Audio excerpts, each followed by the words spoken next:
கட்டாய ஓய்வில் அனுப்பப்பட்டேன். முன்னாள் மேல்நீதிமன்ற நீதிபதி இளஞ்செழியன் கவலை. ஜனாதிபதிக்கு அனுப்பிய 4 கடிதங்களுக்கும் பதில் கிடைக்கவில்லை என்கிறார் என்பதாக இந்த செய்தி தரப்படுகிறது.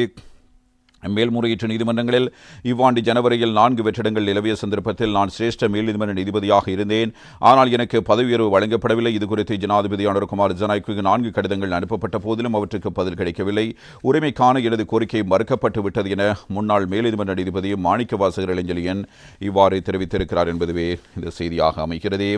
இது பற்றி அவர் குறிப்பிடும்போது லண்டனில் ஓய்வு பெற்ற லண்டனில் இடம்பெற்ற அவருக்கான கௌரவிப்பு நிகழ்வுகளில் கலந்து கொண்டு உரையாற்றும் போதே அவர் இவ்வாறு தெரிவித்திருக்கிறார். மேல் நீதிபதிகள் சங்கத்தின் 50 ஆண்டு கால வரலாற்றில் ஒரே ஒரு தமிழனாக ஏகமனதாக அதன் தலைவராக நியமிக்கப்பட்டேன். 2024ஆம் ஆண்டு மேல் நீதிமன்றத்தின் 50வது ஆண்டு பொன்விழா என் தலைமையில் கொழும்பில் இடம்பெற்றது. ஜனாதிபதி அனுரகுமார் ஜனநாயக்க பதவியேற்றதன் பின்னர் மேல் நீதிமன்ற நீதிபதிகள் சங்க தலைவராக எனது நிறைவேற்றுக் குழு அவரை சந்திக்க விரும்புவதாக அவருக்கு கடிதம் எழுதினேன். கடந்த ஆண்டு நவம்பரில் ஜனாதிபதியுடனான சந்திப்புக்கு அழைப்பு விடுக்கப்பட்டது. எனது தலைமையில் 10 நீதிபதிகள் அந்த சந்திப்பில் பங்கேற்றோம். ஜனாபி செயலகத்தில் இடம்பெற்ற அந்த சந்திப்பில் ஒரே ஒரு தமிழராக நான் பங்கேற்றிருந்தேன். என்னுடன் குறித்த சந்திப்பில் பங்கேற்ற சிங்கள சகோதரர்கள் உன்னுடைய ஓய்வு தொடர்பில் நான் பேசுகிறோம் என கூறினார்கள். 2025 ஜனவரி 20ஆம் தேதியுடன் 60 வயதாகிறது.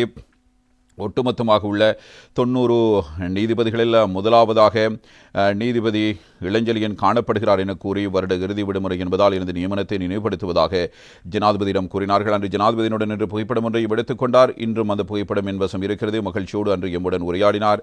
2025 ஜனவரி 12ஆம் தேதி மேன்முறையீட்டு நீதிமன்றத்தில் இருந்து 4 நீதிபதிகள் உயர்நீதிமன்ற நீதிபதிகளாக நியமனம் பெற்றார்கள். மேல் நீதிமன்றங்களில் 4 வெற்றிடங்கள் நிலவிய அந்த சந்தர்ப்பத்தில் நான் முதலாவதாக மேல் நீதிமன்ற நீதிபதியாக இருந்தேன். 61 வயது பூர்த்தியாவதற்கு 8 நாட்களை காணப்பட்டது.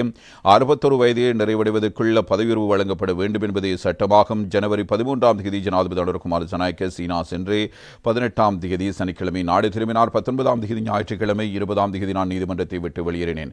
எனக்கு பதவி உயர்வு வழங்கப்பட்டிருந்தால் இன்னும் 4 ஆண்டுகள் சேவையில் நீடித்திருப்பேன். 2 ஆண்டுகள் மேன்முறையீட்டு நீதிமன்றத்திலும் 2 ஆண்டுகள் உயர்நீதிமன்றத்திலும் சேவையாற்றியிருப்பேன். நான் விரும்பி ஓய்வு பெறவில்லை, கட்டாயத்தில் ஓய்வு அனுப்பப்பட்டேன் என்பதை தெரிவித்து 4 கடிதங்கள் அனுப்பியிருக்கிறேன். ஆனால் எந்த ஒரு கடிதத்துக்கும் எனக்கு பதில் கிடைக்கவில்லை என்பதாக தனக்கு நிகழ்ந்த நிகழ்வை இவ்வாறு லண்டனில் இடம்பெற்ற ஒரு பாராட்டு நிகழ்வில் அவர் இவ்வாறு தன்னுடைய ஆதங்கத்தை வெளிப்படுத்தி இருக்கிறார்.